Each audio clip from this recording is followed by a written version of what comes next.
4 August. Still fog, which the sunrise cannot pierce. I know there is sunrise because I am a sailor. Why else I know not. I dared not go below. I dared not leave the helm, so here all night I stayed, and in the dimness of night I saw it. Him. God, forgive me, but the mate was right to jump overboard. It was better to die like a man. To die like a sailor in blue water, no man can object. But I am captain, and I must not leave my ship.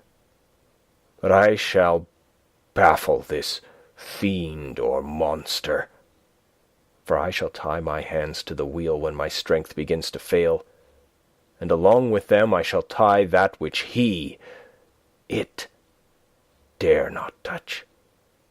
And then, come good wind or foul, I shall save my soul and my honour as captain. I am growing weaker, and the night is coming on. If he can look me in the face again, I may not have time to act. If we are wrecked, mayhap this bottle may be found, and those who find it may understand.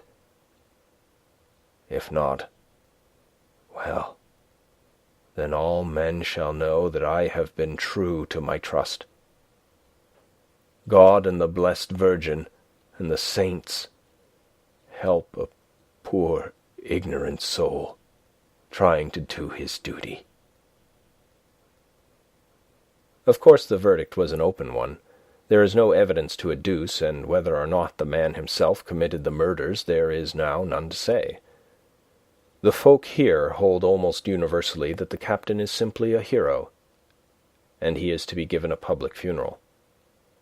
Already it is arranged that his body is to be taken with a train of boats up the Esk for a piece, and then brought back to Tate Hill Pier and up the Abbey steps, for he is to be buried in the churchyard on the cliff.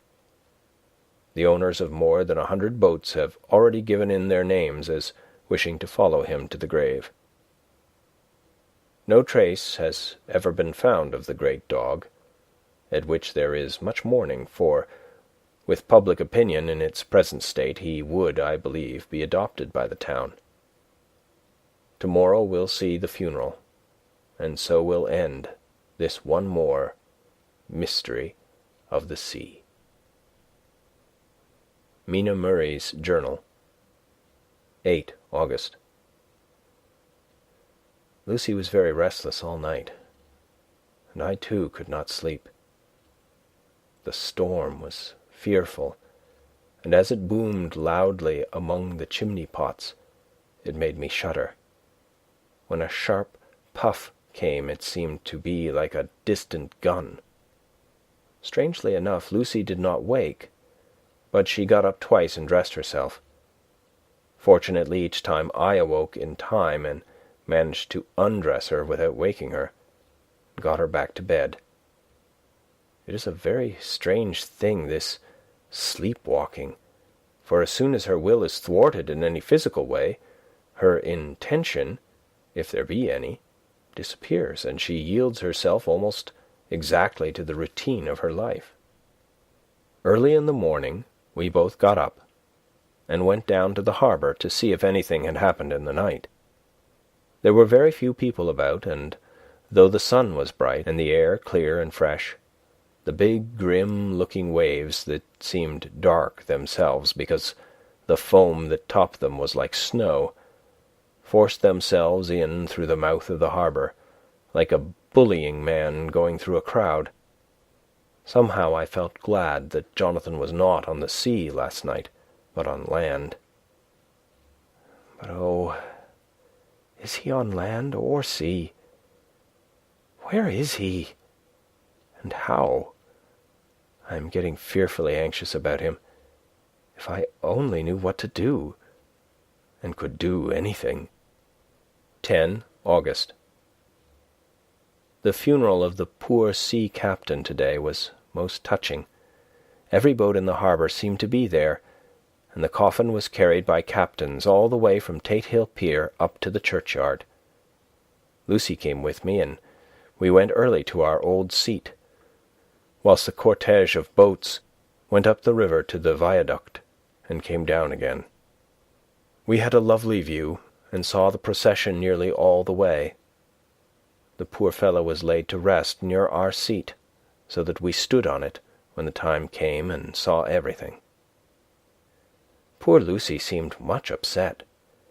She was restless and uneasy all the time, and I cannot but think that her dreaming at night is telling on her.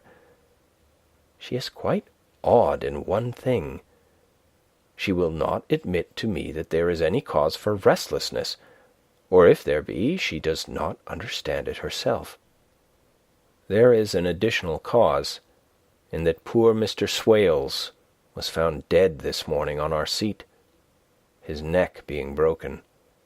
He had evidently, as the doctor said, fallen back in the seat in some sort of fright, for there was a look of fear and horror on his face that the men said made them shudder.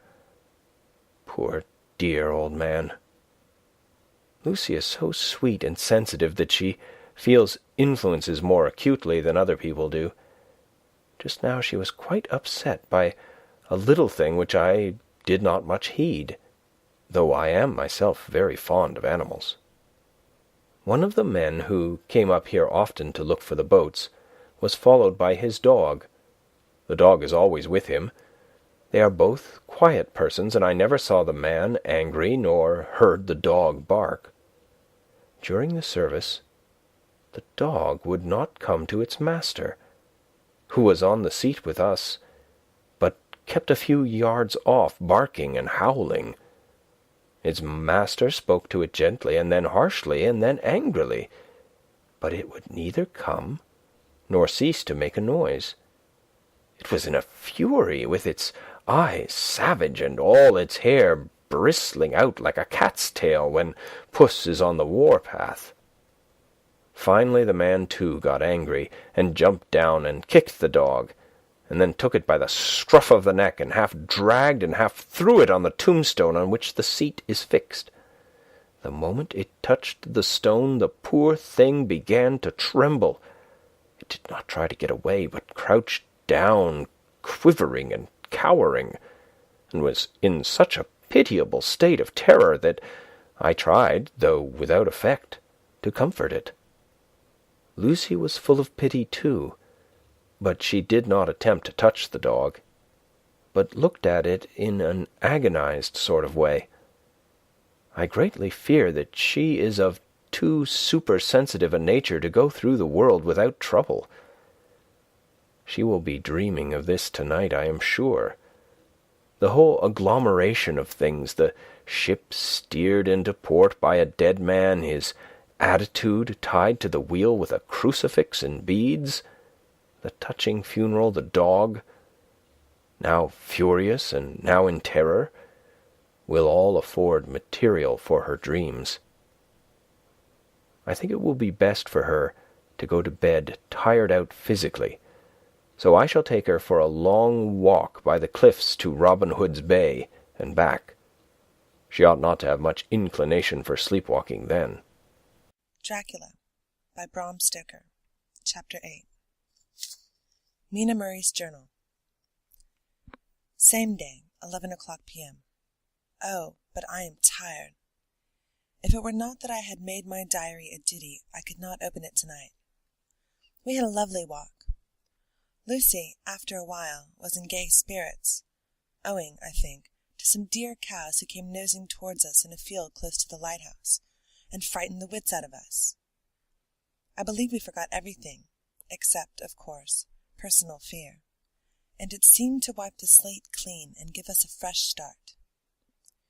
We had a capital severe tea at Robin Hood's Bay, in a sweet little old-fashioned inn, with a bow window right over the seaweed-covered rocks of the Strand. I believe we should have shocked the new woman with our appetites. Men are more tolerant, bless them. Then we walked home with some, or rather many, stoppages to rest, and with our hearts full of constant dread of wild bulls.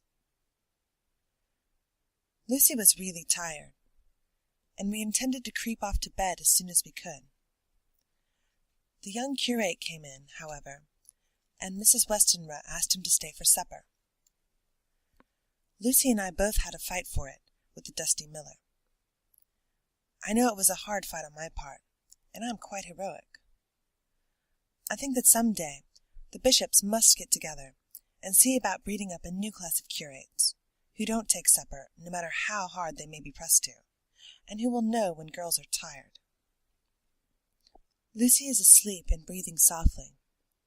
She has more color in her cheeks than usual, and looks oh so sweet.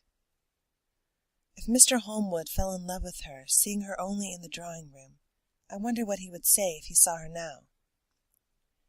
Some of the new women writers will some day start an idea that men and women should be allowed to see each other asleep before proposing or accepting. But I suppose the new woman wouldn't condescend in future to accept. She will do the proposing herself, and a nice job she will make of it too. There's some consolation in that.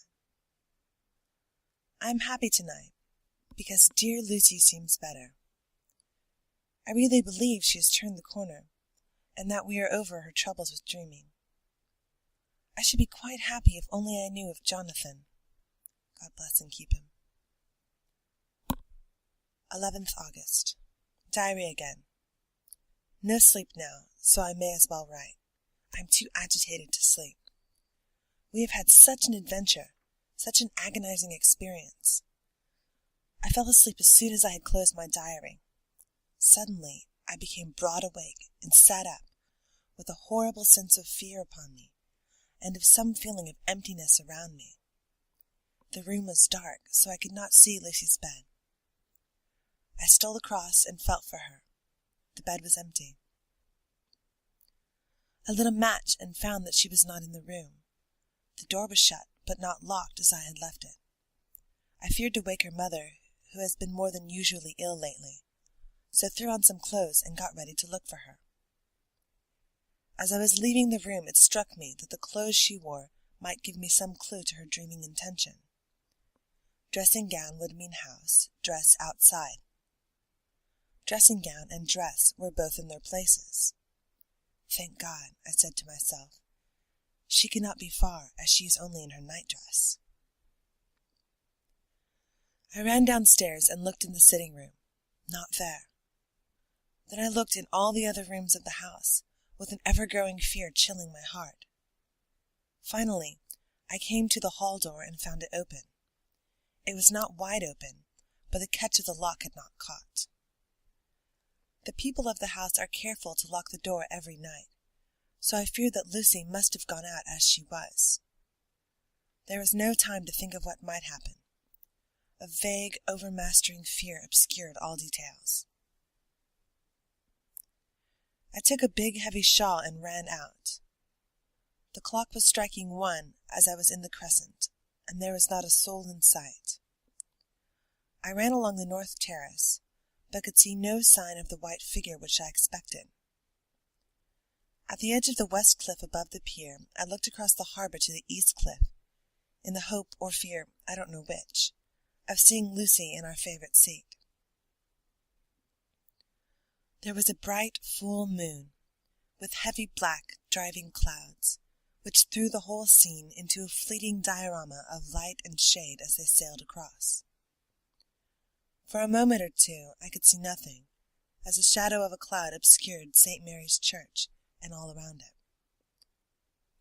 Then, as the cloud passed, I could see the ruins of the abbey coming into view, and as the edge of a narrow band of light as sharp as a sword cut moved along, the church and churchyard became gradually visible.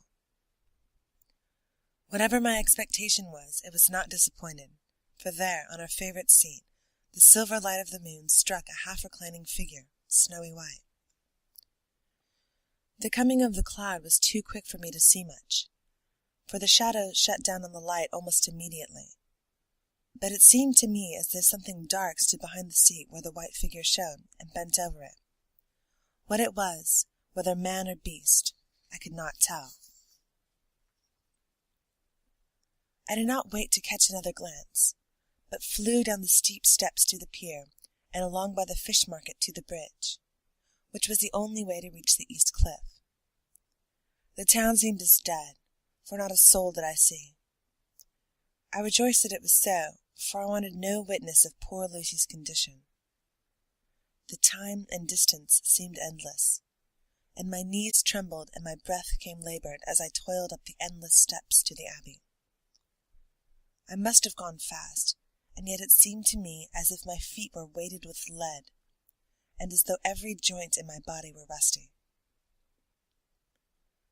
When I got almost to the top, I could see the seat and the white figure, for I was now close enough to distinguish it even through the spells of shadow.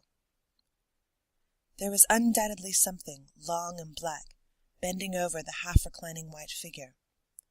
I called in fright, "Lucy! Lucy!" And something raised a head, and from where I was I could see a white face and red, gleaming eyes. Lucy did not answer, and I ran on to the entrance of the churchyard.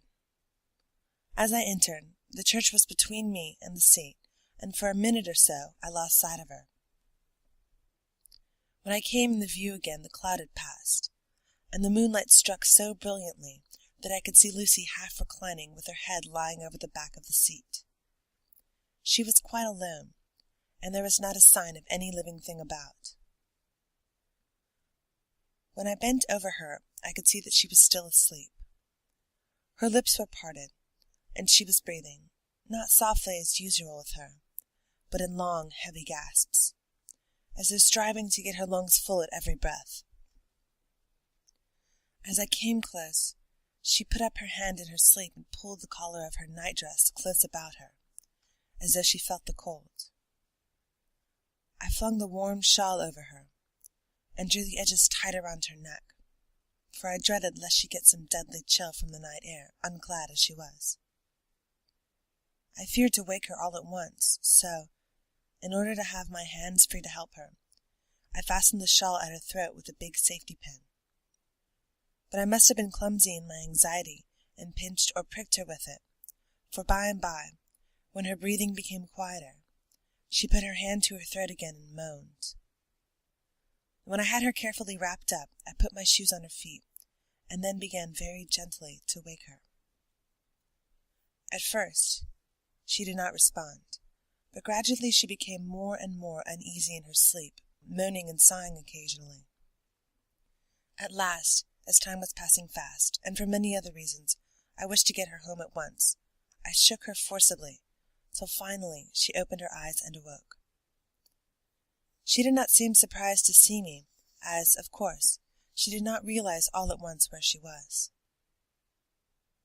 Lucy always wakes prettily, and even at such a time, when her body must have been chilled with cold, and her mind somewhat appalled at waking unclad in a churchyard at night, she did not lose her grace. She trembled a little and clung to me. When I told her to come at once with me home, she rose without a word, with the obedience of a child. As we passed along, the gravel hurt my feet, and Lucy noticed me wince.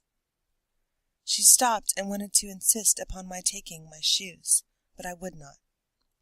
However, when we got to the pathway outside the churchyard, where there was a puddle of water remaining from the storm, I daubed my feet with mud, using each foot in turn on the other, so that as we went home no one, in case we should meet anyone, should notice my bare feet. Fortune favored us, and we got home without meeting a soul. Once we saw a man, who seemed not quite sober, passing along a street in front of us.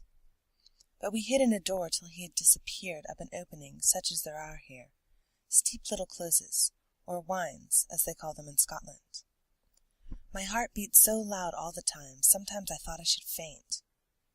I was filled with anxiety about Lucy, not only for her health, lest she should suffer from the exposure, but for her reputation in case a story should get wind. When we got in, and had washed our feet, and had said a prayer of thankfulness together, I tucked her into bed. Before falling asleep, she asked, even implored me, not to say a word to anyone, even her mother, about her sleep-walking adventure. I hesitated at first to promise, but on thinking of the state of her mother's health, and how the knowledge of such a thing would fret her, and think, too, of how such a story might become distorted, nay, infallibly would, in case it should leak out, I thought it wiser to do so. I hope I did right. I have locked the door, and the key is tied to my wrist, so that perhaps I shall not again be disturbed. Lucy is sleeping soundly. The reflex of the dawn is high and far over the sea. Same day, noon. All goes well. Lucy slept till I woke her, and seemed not to have even changed her side. The adventure of the night does not seem to have harmed her. On the contrary, it has benefited her, for she looks better this morning than she has done for weeks. I was sorry to notice that my clumsiness with the safety pin hurt her. Indeed, it might have been serious, for the skin of her throat was pierced. I must have pinched up a piece of loose skin and have transfixed it, for there are 2 little red points like pin-pricks, and on the band of her nightdress was a drop of blood. When I apologized and was concerned about it, she laughed and petted me, and said she did not even feel it. Fortunately, it cannot leave a scar, as it is too tiny. Same day, night. We passed a happy day. The air was clear, and the sun bright, and there was a cool breeze. We took our lunch to Mulgrave Woods, Mrs. Westenra driving by the road, and Lucy and I walking by the cliff path, and joining her at the gate. I felt a little sad myself, for I could not but feel how absolutely happy I would have been had Jonathan been with me. But there, I must only be patient. In the evening we strolled on the casino terrace, and heard some good music by Spohr and Mackenzie, and went to bed early. Lucy seems more restful than she has been for some time, and fell asleep at once. I shall lock the door and secure the key the same as before, though I do not expect any trouble tonight. 12th August. My expectations were wrong, for twice during the night I was awakened by Lucy trying to get out. She seemed, even in her sleep, to be a little impatient at finding the door shut, and went back to bed under a sort of protest. I woke with the dawn, and heard the birds chirping outside the window. Lucy woke too, and I was glad to see, was even better than on the previous morning. All her old gaiety of manner seemed to have come back, and she came and snuggled in beside me, and told me all about Arthur. I told her how anxious I was about Jonathan, and then she tried to comfort me. Well, she succeeded somewhat, for though sympathy can't alter facts, it can make them more bearable. 13th August. Another quiet day, and to bed with the key on my wrist as before. Again I awoke in the night, and found Lucy sitting up in bed, still asleep, pointing to the window. I got up quietly, and pulling aside the blind, looked out. It was brilliant moonlight, and the soft effect of the light over the sea and sky, merged together in one great silent mystery, was beautiful beyond words. Between me and the moonlight flitted a great bat, coming and going in great whirling circles. Once or twice it came quite close, but was, I suppose, frightened at seeing me, and flitted away across the harbour towards the Abbey. When I came back from the window, Lucy had lain down again and was sleeping peacefully. She did not stir again all night. 14th August. On the East Cliff, reading and writing all day, Lucy seems to have become as much in love with the spot as I am, as it is hard to get her away from it when it is time to come home for lunch or tea or dinner. This afternoon she made a funny remark. We were coming home for dinner, and had come to the top of the steps up from the West Pier, and stopped to look at the view, as we generally do. The setting sun, low down in the sky, was just dropping behind Kettleness. The red light was thrown over the east cliff and the old abbey, and seemed to bathe everything in a beautiful rosy glow. We were silent for a while, and suddenly Lucy murmured, as if to herself, "His red eyes again. They're just the same." It was such an odd expression, coming apropos of nothing, that it quite startled me. I slewed round a little, so as to see Lucy well without seeming to stare at her, and saw that she was in a half-dreamy state, with an odd look on her face that I could not quite make out, so I said nothing, but followed her eyes. She appeared to be looking over at our own seat, whereupon was a dark figure seated alone. I was quite a little startled myself, for it seemed for an instant as if the stranger had great eyes like burning flames, but a second look dispelled the illusion.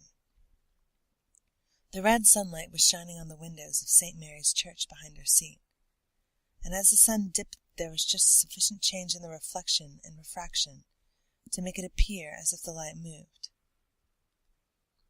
I called Lucy's attention to the peculiar effect, and she became herself with a start, but she looked sad all the same. It may have been that she was thinking of that terrible night up there. We never refer to it, so I said nothing, and we went home to dinner. Lucy had a headache and went early to bed. I saw her asleep, and went out for a little stroll myself. I walked along the cliffs to the westward, and was full of sweet sadness, for I was thinking of Jonathan. When coming home, it was then bright moonlight, so bright that, though the front of our part of the crescent was in shadow, everything could be well seen.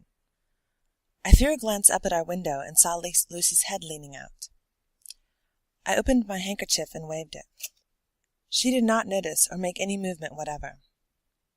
Just then, the moonlight crept round an angle of the building, and the light fell on the window.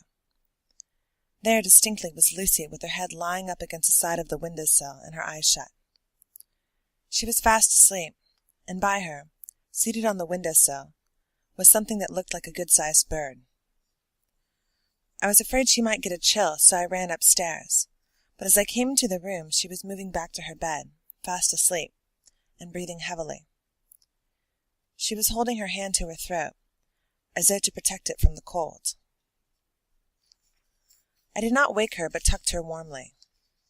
I have taken care that the door is locked and the window securely fastened. She looks so sweet as she sleeps, but she is paler than is her wont, and there is a drawn, haggard look under her eyes which I do not like. I fear she is fretting about something. I wish I could find out what it is. 15th August. Rose later than usual. Lucy was languid and tired, and slept on after we had been called. We had a happy surprise at breakfast. Arthur's father is better, and wants the marriage to come off soon. Lucy is full of quiet joy, and her mother is glad and sorry at once. Later on in the day she told me the cause. She is grieved to lose Lucy as her very own, but she is rejoiced that she is soon to have someone to protect her. Poor dear, sweet lady! She confided to me that she has got her death warrant. She has not told Lucy, and made me promise secrecy. Her doctor told her that within a few months, at most, she must die, for her heart is weakening. At any time, even now, a sudden shock would be almost sure to kill her. Ah, we were wise to keep the affair of the dreadful night of Lucy's sleepwalking. 17th August. No diary for 2 whole days. I have not had the heart to write. Some sort of shadowy pall seems to be coming over our happiness. No news from Jonathan, and Lucy seems to be growing weaker, whilst her mother's hours are numbering to a close. I do not understand Lucy's fading away as she is doing.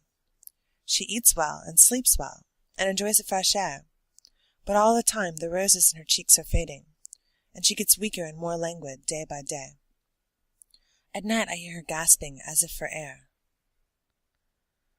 I keep the key of our door always fastened to my wrist at night, but she gets up and walks about the room and sits at the open window.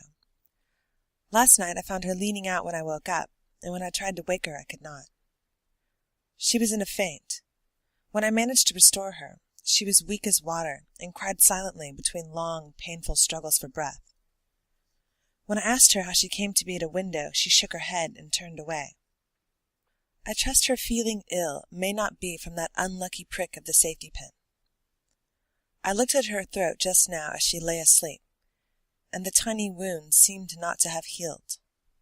They are still open, and if anything, larger than before, and the edges of them are faintly white. They are like little white dots with red centers. Unless they heal within a day or two, I shall insist on the doctor seeing about them. Letter. Samuel F. Billington and Son, Solicitors Whitby, to Messrs. Carter, Patterson and Co., London, 17th August. Dear Sirs, herewith please receive invoice of goods sent by Great Northern Railway. Same are to be delivered at Carfax, near Purfleet, immediately on receipt at Good Station, King's Cross. The house is at present empty, but enclosed please find all keys, all of which are labelled. You will please deposit the boxes, 50 in number, which form the consignment, in the partially ruined building forming part of the house and marked A on rough diagrams enclosed. Your agent will easily recognize the locality, as it is the ancient chapel of the mansion. The goods leave by the train at 9:30 tonight, and will be due at King's Cross at 4:30 tomorrow afternoon.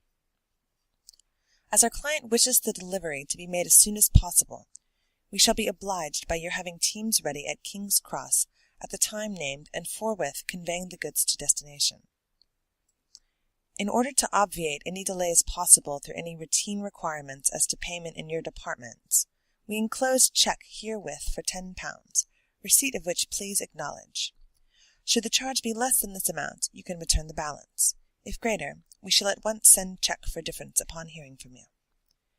You are to leave the keys on coming away in the main hall of the house, where the proprietor may get them on his entering the house by means of his duplicate key. Pray do not take us as exceeding the bounds of business courtesy in pressing you in all ways to use the utmost expedition. We are, dear sirs, faithfully yours, Samuel F. Billington and Son. Letter. Messrs. Carter, Patterson and Co., London, to Messrs. Billington and Son, Whitby, 21st August.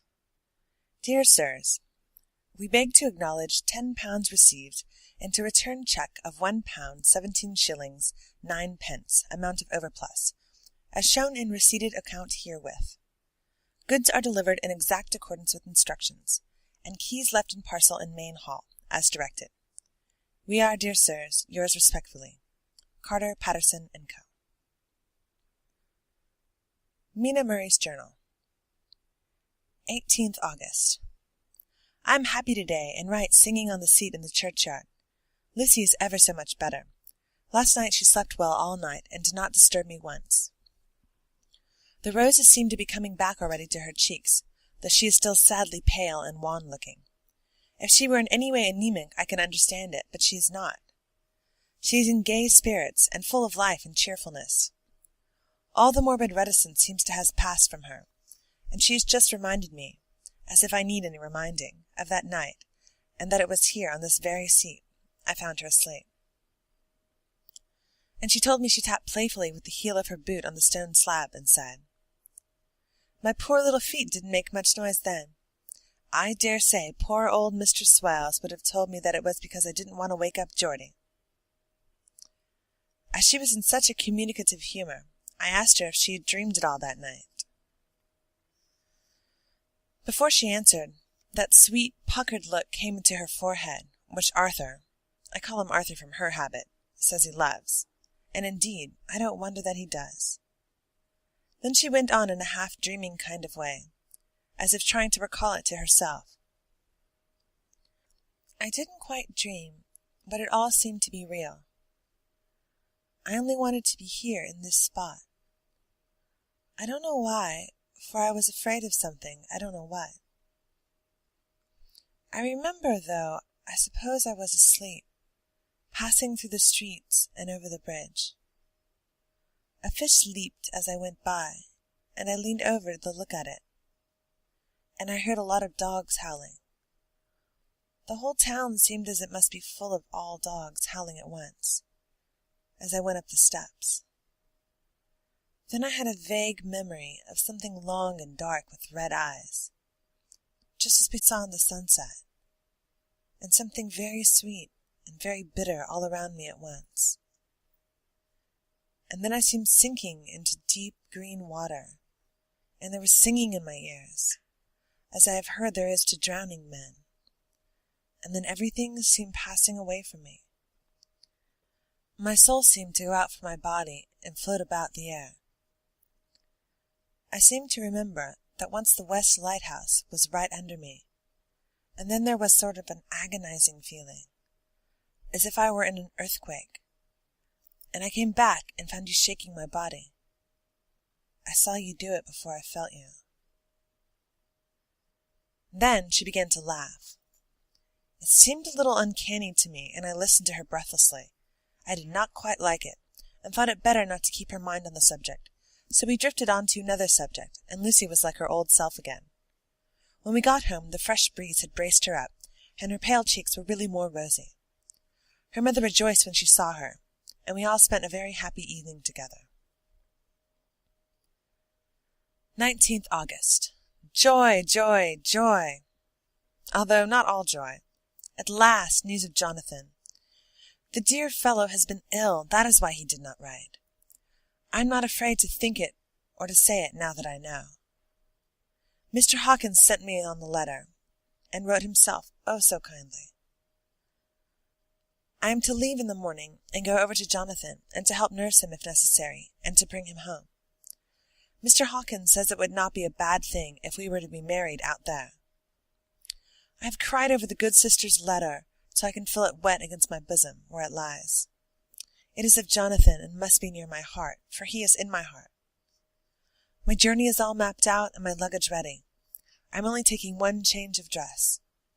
Lucy will bring my trunk to London, and keep it till I send for it. For it may be that I must write no more. I must keep it to say to Jonathan, my husband. The letter that he has seen and touched must comfort me till we meet.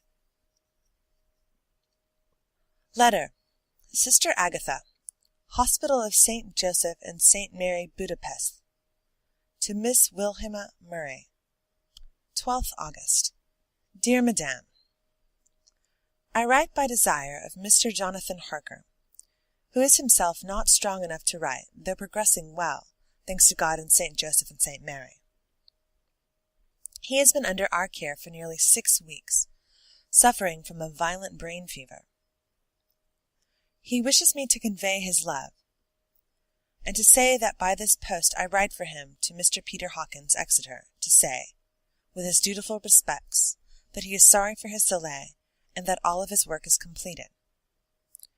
He will require some few weeks' rest in our sanatorium in the hills, but will then return. He wishes me to say that he has not sufficient money with him, and that he would like to pay for his staying here, so that others who need shall not be wanting for help. Believe me, yours, with sympathy and all blessings, Sister Agatha. P.S. My patient being asleep, I open this to let you know something more. He has told me all about you, and that you are shortly to be his wife. All blessings to you both.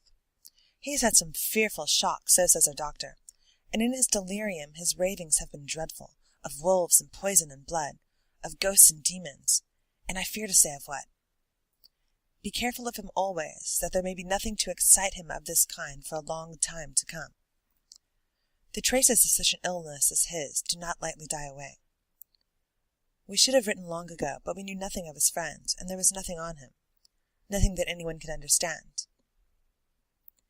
He came in the train from Klausenburg, and the guard was told by the station master there that he rushed into the station shouting for a ticket home. Seeing from his violent demeanour that he was English, they gave him a ticket for the furthest station on the way thither that the train reached. Be assured that he is well cared for. He has won all hearts by his sweetness and gentleness. He is truly getting on well, and I have no doubt will in a few weeks will all be himself. But be careful of him for safety's sake. There are, I pray, in St. Joseph and St. Mary, many, many happy years for you both. Dr. Seward's Diary, 19th August. Strange and sudden change in Renfield last night. About 8 o'clock he began to get excited and sniff about as a dog does when setting. The attendant was struck by his manner, and knowing my interest in him, encouraged him to talk. He is usually respectful to the attendant and at times servile, but tonight, the man tells me, he was quite haughty, would not condescend to talk with him at all.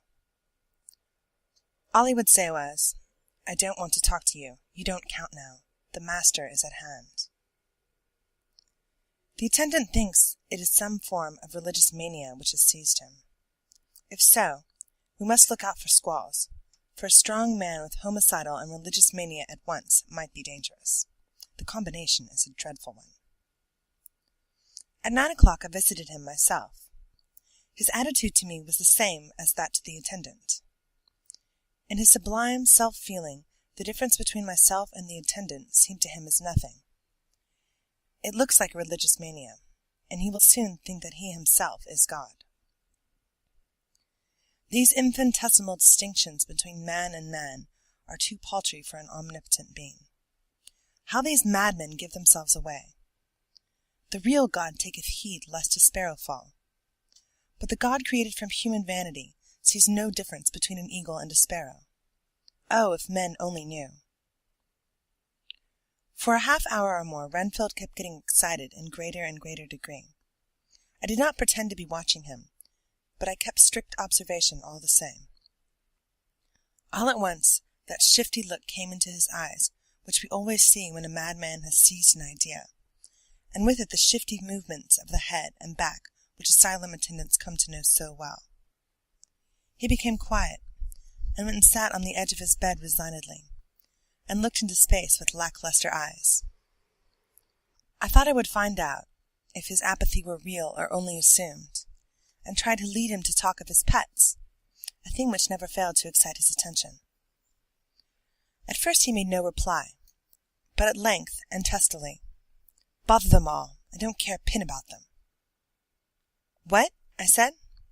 "You don't mean to tell me you don't care about spiders?" Spiders at present are his hobby, and the notebook is filling up with columns of small figures. To this he answered enigmatically, "The bride-maiden rejoice the eyes that wait the coming of the bride. But when the bride draweth nigh, then the maidens shine not to the eyes that are filled." He would not explain himself, but remained obstinately seated on his bed all the time I remained with him. I am weary tonight, and low in spirits. I cannot but think of Lucy, and how different things might have been. If I don't sleep at once, chloral, the modern Morpheus. I must be careful not to let it grow into a habit. No, I shall take none tonight. I have thought of Lucy, and I shall not dishonour her by mixing the two. If need be, tonight shall be sleepless. Later. Glad I made the resolution, gladder that I kept it. I had lain tossing about, and had heard the clock strike only twice, when the night watchman came to see me, sent up from the ward, to say that Renfield had escaped. I threw on my clothes and ran down at once. My patient is too dangerous a person to be roaming about. Those ideas of his might work out dangerously with strangers. The attendant was waiting for me.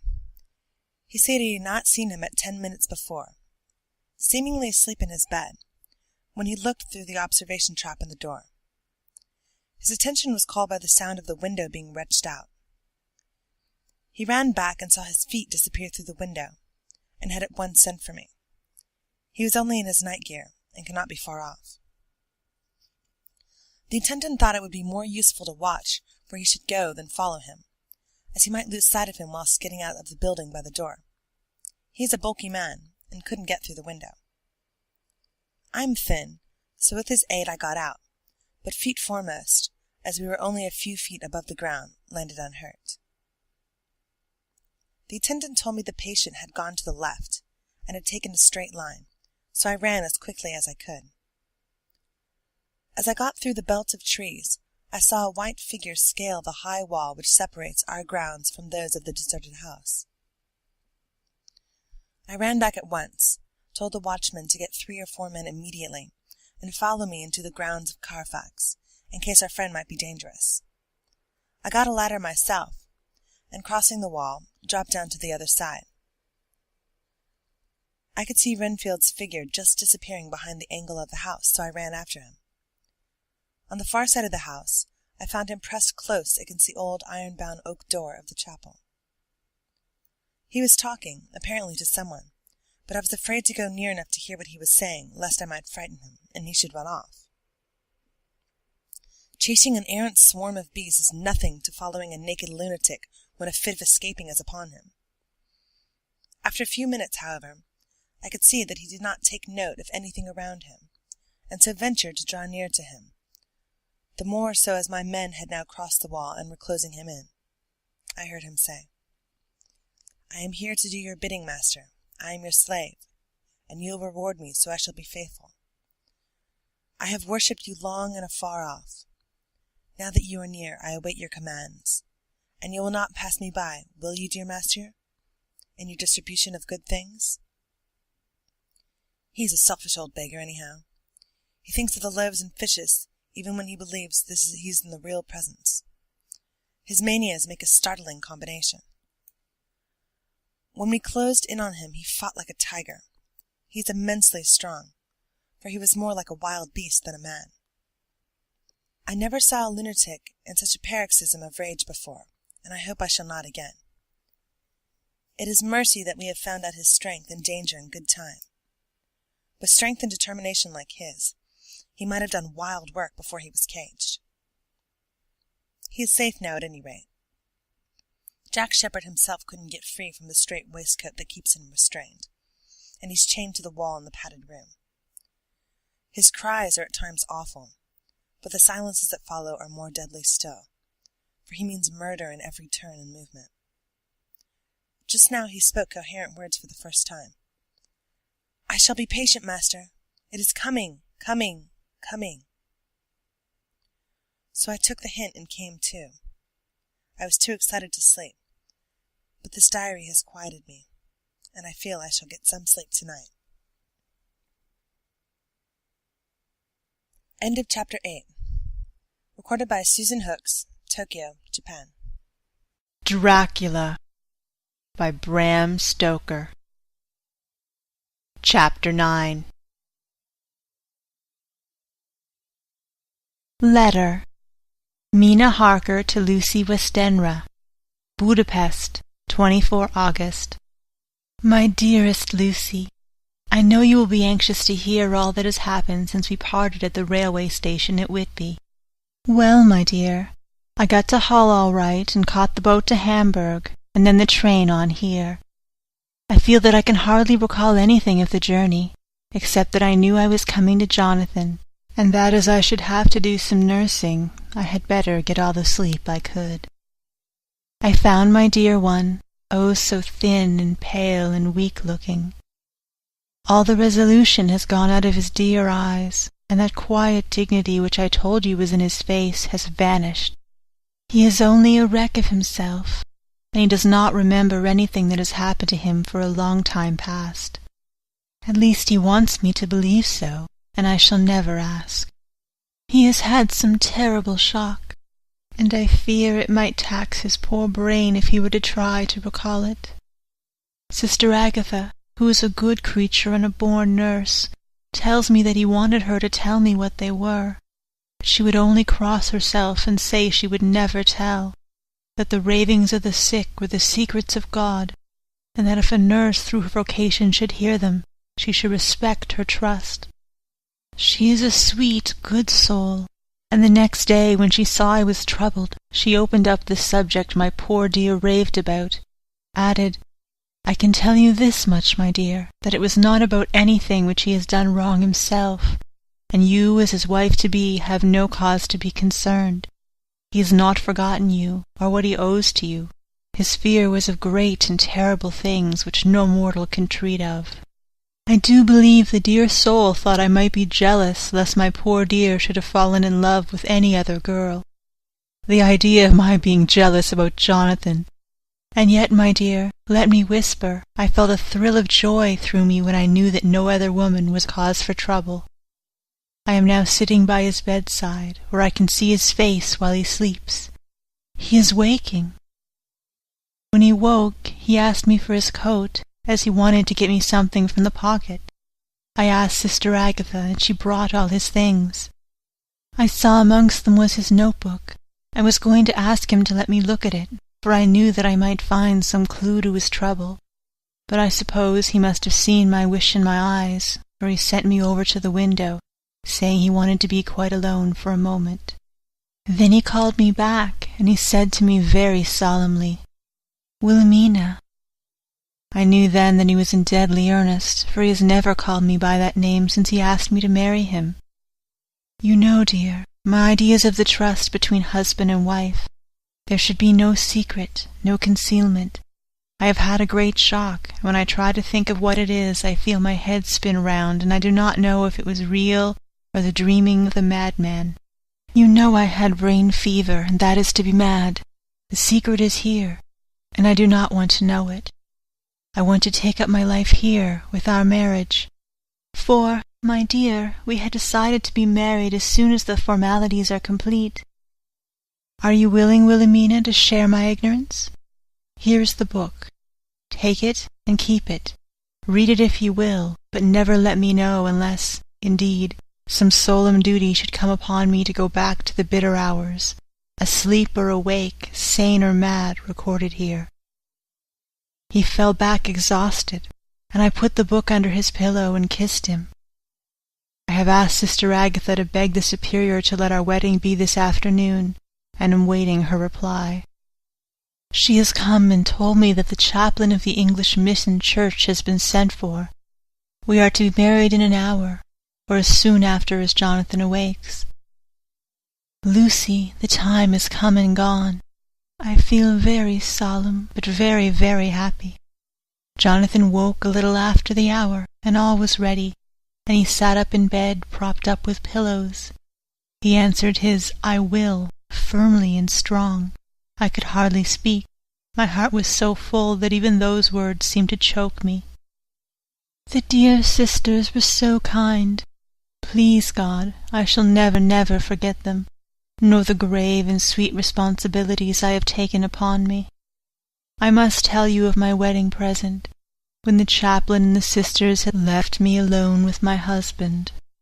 Oh, Lucy, it is the first time I have written the words "my husband." Left me alone with my husband. I took the book from under his pillow and wrapped it up in white paper, and tied it with a little bit of pale blue ribbon which was round my neck, and sealed it over the knot with sealing wax, and for my seal I used my wedding ring.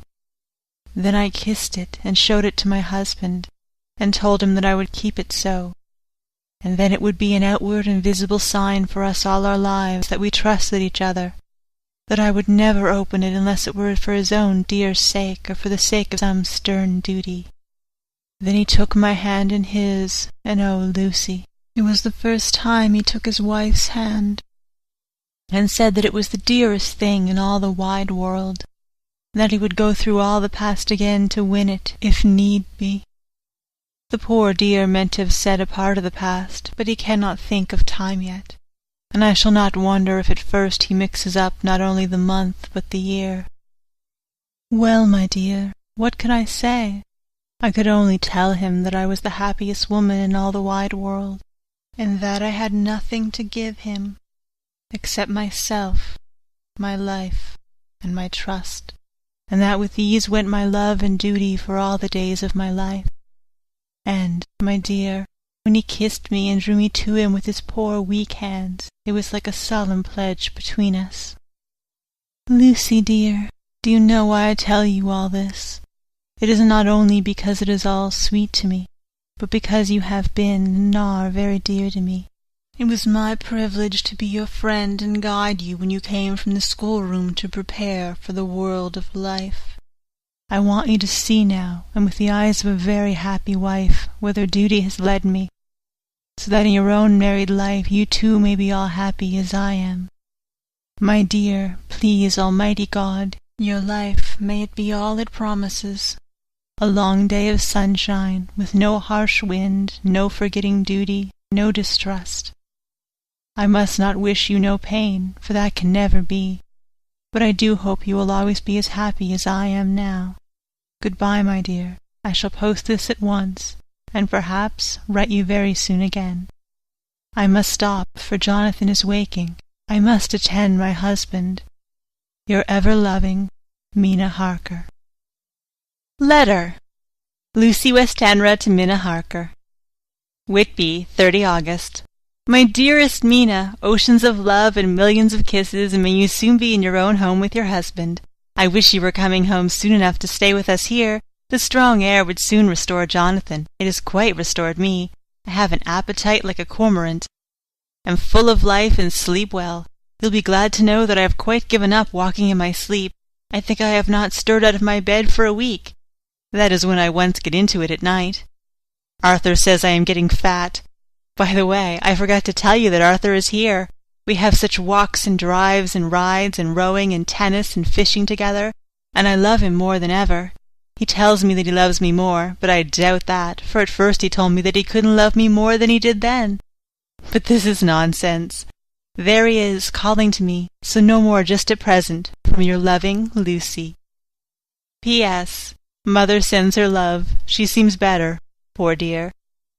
P.P.S. We are to be married on 28 September. Dr. Seward's Diary, 20 August.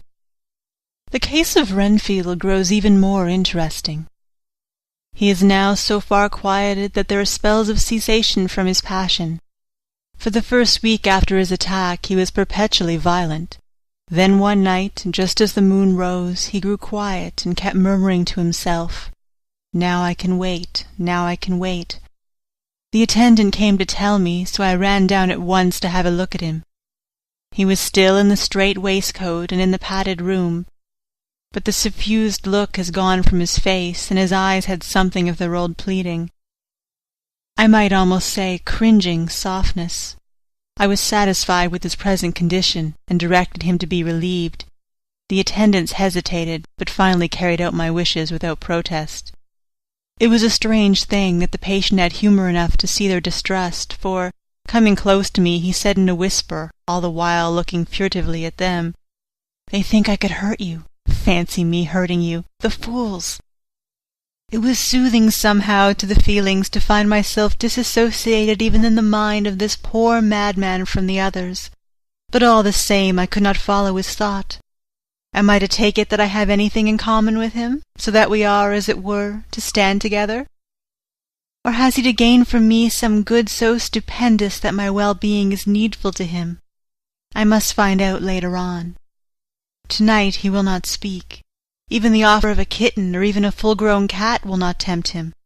He will only say, "I don't take any stock in cats. I have more to think of now, and I can wait, I can wait." After a while I left him. The attendant tells me that he was quiet until just before dawn, and that then he began to get uneasy, and at length violent, until at last he fell into a paroxysm which exhausted him so that he swooned into a sort of coma. 3 nights has the same thing happened, violent all day, then quiet from moonrise to sunrise. I wish I could get some clue to the cause. It would almost seem as if there was some influence which came and went. Happy thought. We shall tonight play sane wits against mad ones. He escaped before without our help. Tonight he shall escape with it. We shall give him a chance and have the men ready to follow in case they are required. 23rd August. The expected always happens. How well Disraeli knew life! Our bird, when he found the cage open, would not fly, so all our subtle arrangements were for naught. At any rate, we have proved one thing, that the spells of quietness last a reasonable time. We shall in future be able to ease his bonds for a few hours each day. I have given orders to the night attendant merely to shut him in the padded room when once he is quiet, until the hour before sunrise. The poor soul's body will enjoy the relief even if his mind cannot appreciate it. Hark! The unexpected again, I am called. Patient has once more escaped. Later. Another night adventure. Renfield artfully waited until the attendant was entering the room to inspect. Then he dashed out past him and flew down the passage. I sent word for the attendants to follow. Again he went into the grounds of the deserted house, and we found him in the same place, pressed against the old chapel door. When he saw me, he became furious, and had not the attendant seized him in time, he would have tried to kill me. As we were holding him, a strange thing happened. He suddenly redoubled his efforts, and then as suddenly grew calm. I looked round instinctively, but could see nothing. Then I caught the patient's eye and followed it, but could trace nothing as it looked into the moonlight sky, except a big bat, which was flapping its silent and ghostly way to the west. Bats usually wheel about, but this one seemed to go straight on, as if it knew where it was bound for, or had some intention of its own. The patient grew calmer every instant, and presently said, "You needn't tie me. I shall go quietly." Without trouble we came back to the house. I feel that there is something ominous in his calm, and shall not forget this night. Lucy Westenra's Diary. Hillingham, 24 August. I must imitate Mina and keep writing things down. Then we can have long talks when we do meet. I wonder when it will be.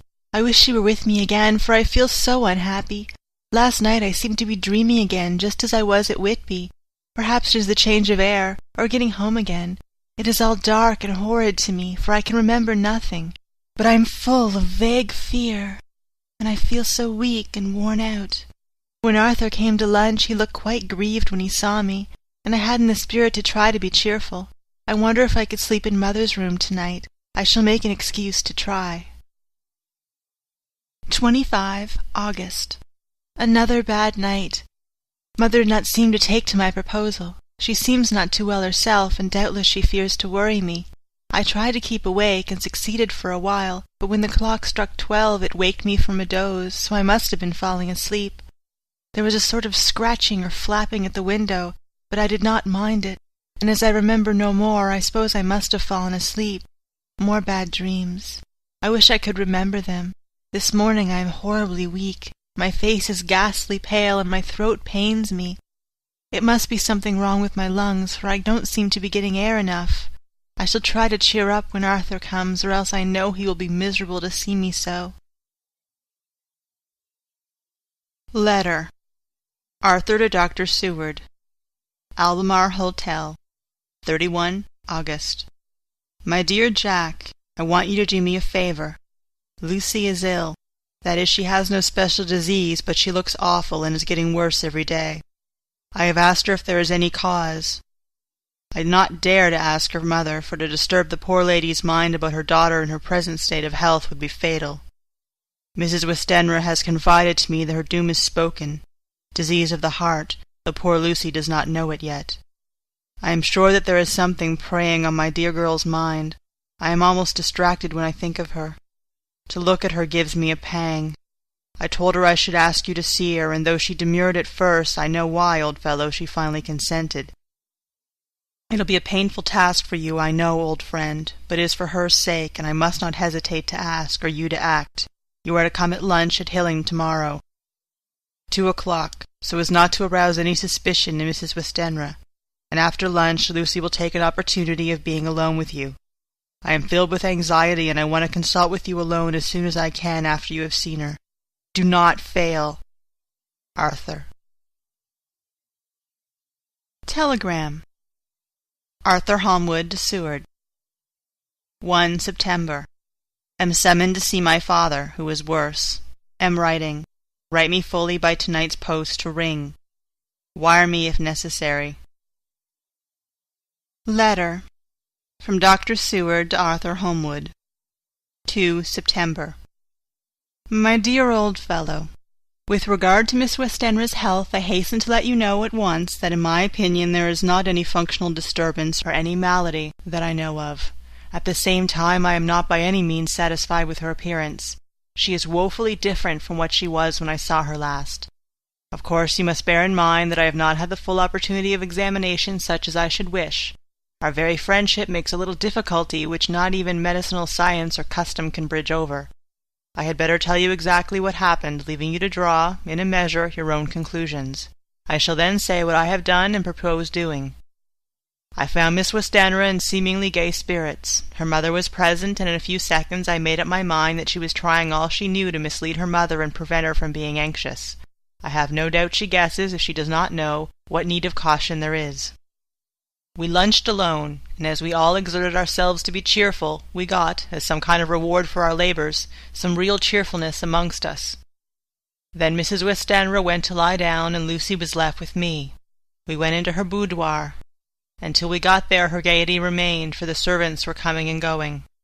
As soon as the door was closed, however, the mask fell from her face, and she sunk down into a chair with a great sigh and hid her eyes with her hand.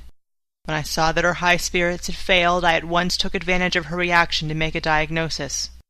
She said to me very sweetly, "I cannot tell you how I loathe talking about myself." I reminded her that a doctor's confidence was sacred, but that you were grievously anxious about her. She caught on to my meaning at once, and settled that matter in a word. "Tell Arthur everything you choose. I do not care for myself, but for him, so I am quite free." I could easily see that she was somewhat bloodless, but I could not see the usual anemic signs, and by the chance I was able to test the actual quality of her blood. For in an opening of the window, which was stiff, a cord gave way, and she cut her hand slightly with broken glass. It was a slight matter in itself, but it gave me an evident chance, and I secured a few drops of the blood and have analyzed them. The qualitative analysis gave a quite normal condition, and shows, I should infer, in itself a vigorous state of health. In other physical matters I was quite satisfied that there is no need for anxiety, but as there must be a cause somewhere, I have come to the conclusion that it must be something mental. She complains of difficulty breathing satisfactorily at times, and of heavy lethargic sleep, with dreams that frighten her, but regarding which she can remember nothing. She says that as a child she used to walk in her sleep, and that when in Whitby the habit came back, and that once she walked out in the night and went out to Eastcliff, where Miss Murray found her, but she assures me that of late that habit has not returned. I am in doubt, and so have done the best thing I know of. I have written to my old friend and master, Professor Van Helsing, of Amsterdam, who knows as much about obscure diseases as anyone in the world. I have asked him to come over, and as you told me that all things were to be at your charge, I have mentioned to him who you are and your relation to Miss Westenra. This, my dear fellow, is in obedience to your wishes, for I am only too proud and happy to do anything I can for her. Van Helsing would, I know, do anything for me for a personal reason, so no matter on what ground he comes, we must accept his wishes. He is a seemingly arbitrary man. This is because he knows what he is talking about better than anyone else. He is a philosopher and a metaphysician, and one of the most advanced scientists of his day, and he has, I believe, an absolutely open mind. This, with an iron nerve, a temper of the ice brook, an indomitable resolution, self-command, and toleration, exalted from virtues to blessings, and the kindliest and truest heart that beats. These from his equipment for the noble work that he is doing for mankind, work both in theory and practice, for his views are as wide as his all-embracing sympathy. I tell you these facts that you may know why I have such confidence in him. I have asked him to come at once. I shall see Miss Westenra tomorrow again. She is to meet me at the stores, so that I may not alarm her mother by too early a repetition of my call. Yours, always, John Seward. Letter. Abraham Van Helsing, M.D., D.Ph., D.Lit., etc., etc., to Dr. Seward. 2 September. My good friend, when I received your letter I am already coming to you. By good fortune I can leave just as once, without wrong to any of those who have trusted me. Were fortune other, then it were bad for those who have trusted, for I come to my friend when he call me to aid those he holds dear. Tell your friend that when time you sucked from my wound so swiftly the poison of the gangrene from that knife that our other friend, too nervous, let slip, you did more for him when he wants my aids, and you call for them, than all his great fortune could do. But it is pleasure added to do for him, your friend, it is you that I come. Have near at hand, and please it so arrange, that we see the young lady not too late on tomorrow, for it is likely that I may have to return here that night. But if need be I shall come again in 3 days, and stay longer if it must. Till then, good-bye, my friend John. Van Helsing. Letter. Dr. Stewart to Honourable Arthur Holmwood. 3rd September. My dear Art, Van Helsing is come and gone. He came on with me to Hillingham, and found that by Lucy's discretion her mother was lunching out, so that we were alone with her. Van Helsing made a very careful examination of the patient. He is to report to me, and I shall advise you, for of course I was not present all the time. He is, I fear, much concerned, but says he must think. When I told him of our friendship and how you trust me in the matter, he said, "You must tell him all you think. Tell him what I think, if you can guess it, if you will. Nay, I am not jesting. There is no jest but life and death, perhaps more." I asked what he meant by that, for he was very serious. This was when we had come back to town, and he was having a cup of tea before starting on his return to Amsterdam. He would not give me any further clue. You must not be angry with me, Art, because his very reticence means that all his brains are working for her good. He will speak plainly enough when the time comes, be sure. So I told him I would simply write an account of our visit, just as if I were doing a descriptive special article for the Daily Telegraph. He seemed not to notice, but remarked that the smuts of London were not quite so bad as they used to be when he was a student here.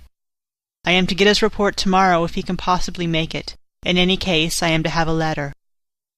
Well, as to the visit, Lucy was more cheerful than on the day I first saw her, and certainly looked better. She had lost something of the ghastly look that so upset you, and her breathing was normal. She was very sweet to the professor, as she always is, and tried to make him feel at ease, though I could see the poor girl was making a hard struggle for it. I believe Van Helsing saw it too, for I saw the quick look under his bushy brows that I knew of old. Then he began to chat of all things except ourselves and diseases, and with such an infinite geniality that I could see poor Lucy's pretence of animation merge into reality.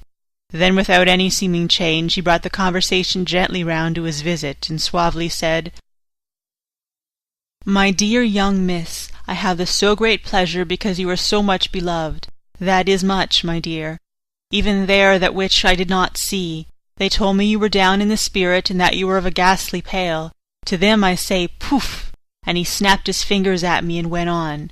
"But you and I shall show them how wrong they are. How can he," and he pointed at me with the same look and gesture as that which he pointed me out in his class, on and rather after a particular occasion which he never fails to remind me of, know anything of a young lady's. He had his madmen to play with and to bring them back to happiness, and to those that love them. It is much to do, I know, but there are rewards in that we can bestow such happiness. But the young ladies, he has no wife nor daughter, and the young do not tell themselves to the young, but to the old, like me, who have known so many sorrows and the causes of them. So, my dear, we will send him away to smoke the cigarette in the garden, whiles you and I have a little talk all to ourselves." I took the hint and strolled about, and presently the professor came to the window and called me in. He looked grave, but said, "I have made careful examination, but there is no functional cause. With you I agree that there has been much blood lost. It has been, but is not. But the conditions of her are in no way anemic. I have asked her to send me her maid, that I may ask just 1 or 2 questions, that so I may not chance to miss nothing. I know well what she will say, and yet there is cause. There is always cause for everything. I must go back home and think. You must send me the telegram every day, and if there is nothing because I shall come again. The disease, for not to be well is the disease, interests me, and the sweet, young dear, she interests me too. She charmed me, and for her? It is not for you or disease I come." As I tell you, he would not say a word more, even when we were alone, and so now, Art, you know all I know. I shall keep stern watch. I trust your poor father is rallying. It must be a terrible thing to you, my dear fellow, to be placed in such a position between 2 people who are both so dear to you. I know your idea of duty to your father, and you are right to stick to it. But if need be, I shall send you word to come at once to Lucy, so not be over-anxious unless you hear from me. Dr. Seward's Diary, 4 September. Zoophagus' patient still keeps up our interest in him. He had only one outburst, and that was yesterday at an unusual time. Just before the stroke of noon he began to grow restless. The attendant knew the symptoms and at once summoned aid. Fortunately the men came at a run, and were just in time, for at the stroke of noon he became so violent that it took all their strength to hold him. In about 5 minutes, however, he began to get more quiet, and finally sank into a sort of melancholy, in which state he has remained up to now. The attendant tells me that his screams while in the paroxysm were really appalling. I found my hands full when I got in attending to some of the other patients who were frightened by him.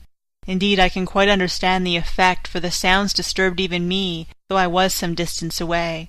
It is now after the dinner hour of the asylum, and as yet my patient sits in a corner brooding, with a dull, sullen, woe-begone look in his face, which seems rather to indicate than to show something directly. I cannot quite understand it. Later. Another change in my patient. At 5 o'clock I looked in on him and found him seemingly as happy and contented as he used to be. He was catching flies and eating them, and was keeping note of his capture by making nail marks on the edge of the door between the ridges of padding. When he saw me, he came over and apologized for his bad conduct, and asked me in a very humble, cringing way to be led back to his own room, and to have his notebook again. I thought it well to humour him, so he is back in his room with the window open. He has the sugar of his tea spread out on the window-sill, and is reaping quite a harvest of flies. He is not now eating them, but putting them into a box as of old, and is already examining the corners of his room to find a spider.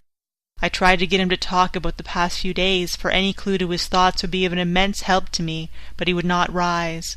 For a moment or two he looked very sad, and said in a sort of far-away voice, as though saying it rather to himself than to me, "All over, all over. He has deserted me. No hope for me now unless I do it myself." Then suddenly, turning to me in a resolute way, he said, "Doctor, won't you be very good to me and let me have a little more sugar? I think it'd be very good for me." "And the flies?" I said. "Yes, the flies like it too, and I like the flies, therefore I like it." And there are people who know so little as to think that madmen do not argue. I procured him a double supply, and left him as happy as a man, I suppose, any in the world. I wish I could fathom his mind. Midnight. Another change in him. I have been to see Miss Westenra, whom I found much better, and has just returned, and was standing at our own gate looking at the sunset, when once more I heard him yelling. As his room is on the other side of the house, I could bear it better in the morning. It was a shock to me to turn from the wonderful smoky beauty of a sunset over London, with its lurid lights and inky shadows and all the marvellous tints that come on foul clouds even as on foul water, and to realize all the grim sternness of my own cold stone building, with its wealth of breathing misery, and my own desolate heart to endure it all. I reached him just as the sun was going down, and from his window saw the red disk sink. As it sank he became less and less frenzied, and just as it dipped he slid from the hands that held him, an inert mass on the floor. It is wonderful, however, with intellectual recuperative power lunatics have, for within a few minutes he stood up quite calmly and looked around him. I signalled to the attendants not to hold him, for I was anxious to see what he would do. He went straight over to the window and brushed out the crumbs of sugar. Then he took his fly-box and emptied it outside and threw away the box. Then he shut the window and, crossing over, sat down on his bed. All this surprised me, so I asked him, "Are you going to keep flies any more?" "No," said he.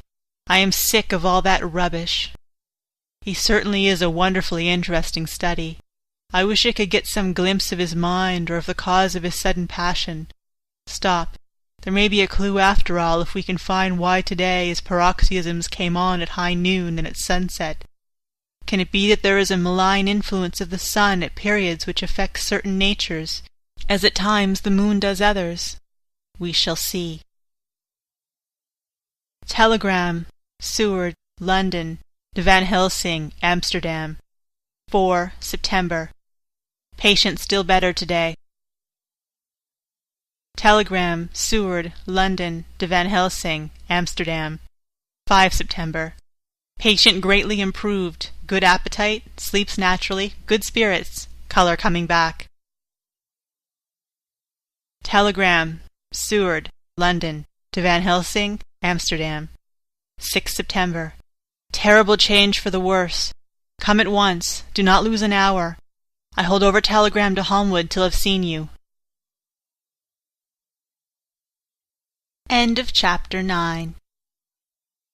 Recorded by Marlo, Dianne. January 31st to February 7th, 2006. Pisgah West, Prince Edward Island.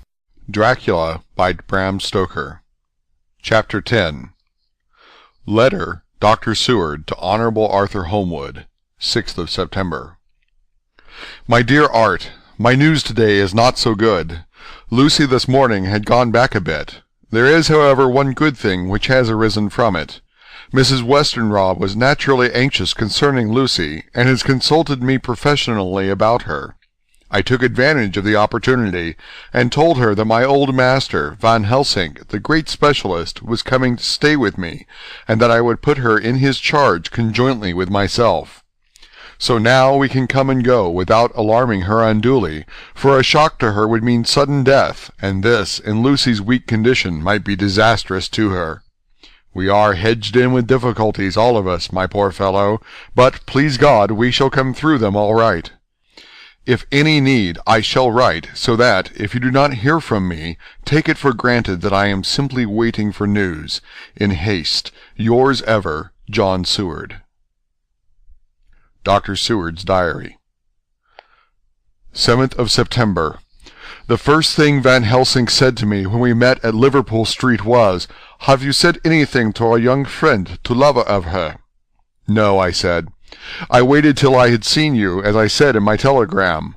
I wrote him a letter simply telling him that you were coming, as Miss Westenra was not so well, and that I should let him know if need be." "Right, my friend," he said.